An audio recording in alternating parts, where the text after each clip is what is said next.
एक software engineer आहे महाराष्ट्रातला, पुण्यात राहणारा. तो TCS मध्ये काम करतो. रोज सकाळी उठतो, लॅपटॉप उघडतो, मायक्रोसॉफ्ट, अमेझॉन, गुगलसाठी कोड लिहितो, त्यांचे सिस्टीम्स मेंटेन करतो, त्यांचं सॉफ्टवेअर बिल्ड करतो. थेट सांगायचं तर दुसऱ्यांची दुनिया बनवतो, विशेषतः अमेरिकेची. पण त्याने कधी त्या दुनियेत स्वतःची जागा बनवली का? तर नाही. 2025-26 मध्ये भारताच्या IT इंडस्ट्रीला मोठा धक्का बसला. फक्त TCSनं 23,000 पेक्षा जास्त कर्मचाऱ्यांना काढून टाकलं. इन्फोसिस, विप्रो, HCL या सगळ्यांनी मिळून 80,000 पेक्षा जास्त लोकांना काढून टाकलं. हे लोक काय काम खराब करत होते का? तर नाही. ह्या सगळ्या लोकांच्या नोकऱ्या गेल्या AI मुळे. मायक्रोसॉफ्ट कॅपिलॉट आलं, अमेझॉनचे AI कोडिंग टूल्स आले, ChatGPT आलं, असे बरेचसे प्लॅटफॉर्म आले, गुगलचे ऑटोमेशन टूल्स आले आणि इंडियन इंजिनियर्स जे काम या क्लायंटसाठी करत होते ते आता AI करू लागलं. TCSच्या CEOनी स्वतः मान्य केलं की कंपनीला आता इथून पुढे डिग्रोथ दिसत आहे. HCLच्या CEOनी सांगितलं की AI मुळे येणाऱ्या काही वर्षात रेव्हेन्यू 3 ते 5% कमी होऊ शकतो. भारताच्या IT इंडस्ट्री जी अमेरिकेसाठी काम करत होती, आता त्याच अमेरिकन AI कंपन्या या अख्ख्या इंडस्ट्रीला रिप्लेस करत आहेत. म्हणजे IT इंडस्ट्रीमध्ये जे काही संकट आलेलं आहे त्याच्यावरती आम्ही नेमका कसा मात करू शकतो, या सगळ्या गोष्टींच्या बद्दल बोलूया आजच्या या व्हिडिओमध्ये. मी आहे रणजित यादव आणि तुम्ही पाहताय द मराठी बाणा. आता एक क्षण थांबा आणि विचार करा. मायक्रोसॉफ्ट, अमेझॉन, गुगल, एनव्हिडिया या सगळ्या कंपन्यांनी भारताच्या IT इंजिनियर्सच्या नोकऱ्या खाल्ल्या. पण ज्या लोकांनी या कंपन्यांचे शेअर घेतले होते त्यांचं काय? त्यांनी 2025 मध्ये काय मिळवलं? एनव्हिडियानं 38.9% रिटर्न दिला. अल्फाबेट म्हणजे गुगलनं 65.3% रिटर्न दिलाय, तेही फक्त एका वर्षात. जर कुणी 10 वर्षापूर्वी एनव्हिडियामध्ये फक्त 1 लाख रुपये इन्व्हेस्ट केले असते तर ते आज 3,17,00,000 झाले असते. जो माणूस एनव्हिडियासाठी कोड लिहित होता, जर त्याने एनव्हिडियाचे शेअर्स घेतले असते तर कदाचित आज त्याला नोकरी करायची गरज भासली नसती, त्याने स्वतःची दुनिया बनवली असती. पण बऱ्याचशा लोकांनी असं केलं नाही आणि ज्यांनी असं केलं नाही त्यांनी पुढेही असंच करता कामा नये किंवा चुकता कामा नये, यासाठी हा व्हिडिओ त्याच गोष्टींच्या बद्दल आहे. तुम्ही रोज गुगल वापरता, YouTube बघता, अमेझॉनवरून ऑर्डर करता, नेटफ्लिक्स बघता, ChatGPT वापरता. या सगळ्या कंपनीज तुमच्याकडून रोज पैसे कमावतात. तुमचा डेटा, तुमचा वेळ, तुमचे सबस्क्रिप्शन्स या सगळ्यामधून हे पैसे मिळवतात. पण तुम्ही कधी यांच्याकडून पैसे मिळवले का? कदाचित तुम्ही निफ्टी 50 किंवा FD मध्ये इन्व्हेस्ट करत असाल, पण Apple, Nvidia, Microsoft, Amazon, Meta, Tesla सारख्या अमेरिकन कंपन्यांमध्ये तुमचे किती रुपये अडकलेले आहेत? एकही रुपया नसेल बऱ्याच लोकांचा, कारण या कंपनीज भारताच्या स्टॉक एक्सचेंजवरती लिस्टेड नाहीत. AI रिव्हॉल्युशन जी जग सगळं बदलत चाललेले आहेत, त्याचे सगळे मोठे मोठे जे प्लेयर्स आहेत ते भारताच्या स्टॉक एक्सचेंजेसमध्ये नाहीत, निफ्टीमध्ये, सेन्सेक्समध्ये नाहीत. मग निफ्टी 50नं मागच्या एका वर्षात किती रिटर्न दिला? काहीच नाही.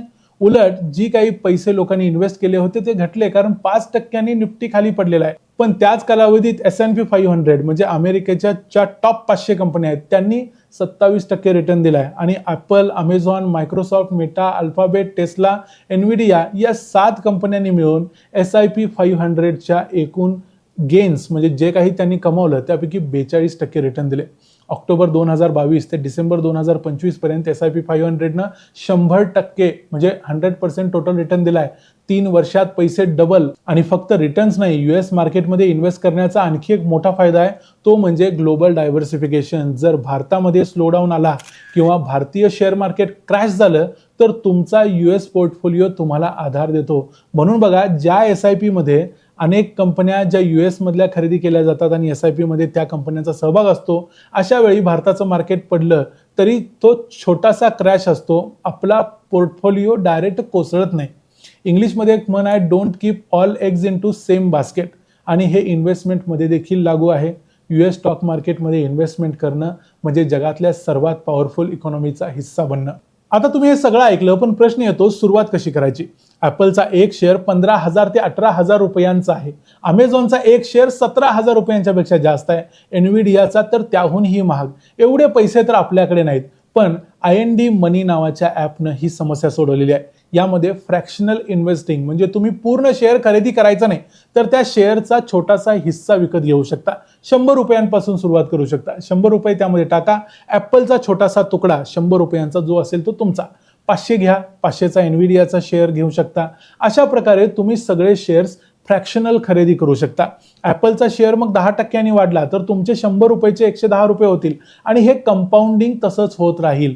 IND मनीवर तुम्ही 500 रुपयांपासून US स्टॉक्स आणि ETF मध्ये वीकली किंवा मंथली SIP सुद्धा करू शकता. मार्केट कधी वर जाईल किंवा खाली जाईल कुणाला माहिती नाही, वॉरन बफेटला देखील माहिती नाही. म्हणून सर्वोत्तम स्ट्रॅटेजी काय आहे तर दर महिन्याला फिक्स्ड अमाऊंट इन्व्हेस्ट करत राहणं. जर तुम्ही 2020 मध्ये एनव्हिडियामध्ये 1000 रुपयांची SIP चालू केली असती तर तुम्ही आतापर्यंत किती इन्व्हेस्ट केले असते? 60,000 रुपये इन्व्हेस्ट केले असते आणि 2025 पर्यंत या 60,000 रुपयांचे 3 लाखापेक्षा जास्त झाले असते. फक्त 1000 रुपयांची SIP करून तुम्ही एवढे पैसे मिळवू शकला असता.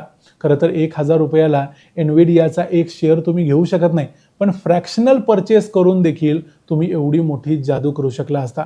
IND मनीचं टॅक्स सेंटर US इन्व्हेस्टमेंटचे रेडीमेड टॅक्स रिपोर्ट आपोआप जनरेट करतो आणि तो तुम्हाला ॲपमध्ये देतो. मॅन्युअल कॅल्क्युलेशन नाही, डायरेक्ट डाउनलोड करा आणि CA ला द्या. आणि सर्वात महत्त्वाचं, IND मनीवर US स्टॉक अकाउंट उघडणं पूर्णपणे फ्री आणि डिजिटल आहे. फक्त पॅन आणि आधार लागतो, कुठं जायची गरज नाही. ॲप डाउनलोड करा, KYC कंप्लीट करा आणि 10 मिनिटात अकाउंट तयार करा. US मार्केटचा आणखी एक फायदा आहे जो अनेक लोक इग्नोर करतात किंवा त्यांना तो माहितीच नाही किंवा त्याची त्यांनी कल्पनाच केली नाही, तो म्हणजे डॉलर. मे 2024 मध्ये $1 बरोबर 82 रुपये होते. मे 2026 मध्ये आता $1 बरोबर 95 रुपयेपेक्षा जास्त झालाय. म्हणजे रुपया 15% वीक झाला. याचा अर्थ काय? तुम्ही 2024 मध्ये 82,000 रुपये म्हणजे $1,000 US स्टॉक मार्केटमध्ये लावले असते आणि US स्टॉक मार्केटनं 0% रिटर्न दिला असता तरी देखील तुमचे $1,000 आता 95,000च्या वर गेले असते. फक्त डॉलर स्ट्रॉंग झाला म्हणून 15% गेन. स्टॉक रिटर्न्स वेगळे, डॉलर गेन्स वेगळे, म्हणजे एका वेळेला डबल बेनिफिट, डबल इंजिन असं आपण याला म्हणू शकतो. आणि हा ट्रेंड नवीन नाही. 2000 मध्ये US डॉलर 45 रुपयांच्या बरोबर होता. 2020 मध्ये तो 75 रुपयांच्या बरोबर झाला. 2024 मध्ये 82 रुपये, 2026 मध्ये 95 रुपये. म्हणजे US इन्व्हेस्टमेंटला करन्सी डिप्रिसिएशनमुळे दरवर्षी एक्स्ट्रा 4 ते 5% सपोर्ट मिळतोच. आणि हो, US स्टॉक मार्केटमध्ये इन्व्हेस्ट करणं पूर्णपणे लीगल आहे. RBIच्या LRS या स्कीम अंतर्गत प्रत्येक भारतीय नागरिकाला दरवर्षी $2.5 लाख पर्यंत परदेशात इन्व्हेस्ट करता येतात. म्हणजे जवळजवळ 2 कोटी रुपयांपर्यंत. IND मनी गिफ्ट सिटी मधून ऑपरेट करतो आणि IFSCA रेग्युलेटेड आहे. टॅक्स पण सोपा आहे. 2 वर्षापेक्षा जास्त होल्ड केलेल्या US शेअरवरती 12.5% long term capital gains tax लागतो. 2 वर्षापेक्षा कमी होल्ड केलं तर तुमचा जो काही इन्कम टॅक्सचा स्लॅब असेल त्याप्रमाणे टॅक्स लागतो. भारताचे सर्वात स्मार्ट इन्व्हेस्टर्स असतात त्यांना हे सगळं अगोदरच कळलेलं होतं, त्यामुळे त्यांनी अगोदरच हे ॲप घेतलेलं आहे आणि ते ऑलरेडी इन्व्हेस्ट करायला लागलेले आहेत. तर तो इंजिनियर ज्यानं मायक्रोसॉफ्टसाठी कोड लिहिला, अमेझॉनची सिस्टीम बिल्ड केले, गुगलसाठी सॉफ्टवेअर बनवलं, कदाचित त्यानं या कंपन्यांचे शेअर्स त्याच वेळेला घेतले नाही. त्याने अमेरिकन लोकांची दुनिया बनवली पण स्वतःची जागा त्यात बनवली नाही. त्यात कदाचित त्याची चूक फार मोठी नसेल, कदाचित त्याला हे माहिती देखील नसेल की आपण IND मनी सारख्या एखाद्या ॲपचा उपयोग करून ज्या कंपनीमध्ये आपण काम करतो त्याच कंपनीचे शेअर विकत घेऊ शकतो. पण ती चूक आता तुम्ही रिपीट करू नका. AI रिव्हॉल्युशन सुरू झालेलं आहे. अमेरिकन कंपनीज बिलियन्समध्ये, डॉलर्समध्ये कमवत आहेत. निफ्टी 50 फ्लॅट आहे, रुपया वीक होतोय, डॉलर स्ट्रॉंग होतोय आणि IND मनीमुळे हे सगळं 100 रुपयांपासून घरी बसून 10 मिनिटात तुम्ही सुरू करू शकता आणि स्वतः US मार्केटमध्ये इन्व्हेस्ट करून तिथल्या मार्केटमध्ये ॲक्टिव्ह होऊ शकता. आजच IND मनी ॲप डाउनलोड करा. लिंक त्याची डिस्क्रिप्शनमध्ये देतोय, कमेंटमध्ये देखील पिन करून ठेवतोय. KYC कंप्लीट करा. अत्यंत सोपं आहे, सहजपणे तुम्ही करू शकता. अमेरिकात जे पैसे कमवत आहे त्या पैशावरती तुमचा देखील अधिकार आहे, हे लक्षात ठेवा आणि कामाला लागा. या व्हिडिओमध्ये इथंच थांबूया. हा व्हिडिओ तुम्हाला कसा वाटला ते आम्हाला कमेंट्समध्ये सांगा. या व्हिडिओमध्ये काही प्रमोशनल गोष्टी जरी असल्या तरी हा व्हिडिओ तुमच्यासाठी अत्यंत महत्त्वाचा आहे. पण नुसतं मार्केट समजून किंवा आपल्या मार्केटमध्ये तुम्ही सकाळपासून संध्याकाळपर्यंत धडपडून काही होत नाही. तुम्हाला दुनियेचं मार्केट काय आहे, तिथं काय चाललंय हेही माहिती पाहिजे. त्यासाठी आमचा हा प्रयत्न होता. तो तुम्हाला कसा वाटला ते आम्हाला कमेंट्समध्ये जरूर सांगा. व्हिडिओ आवडला असेल तर व्हिडिओला लाईक करा, चॅनलला सबस्क्राईब करा. पुन्हा भेटू पुढच्या व्हिडिओमध्ये. तोपर्यंत पाहत राहा द मराठी बाणा. जय हिंद, जय महाराष्ट्र.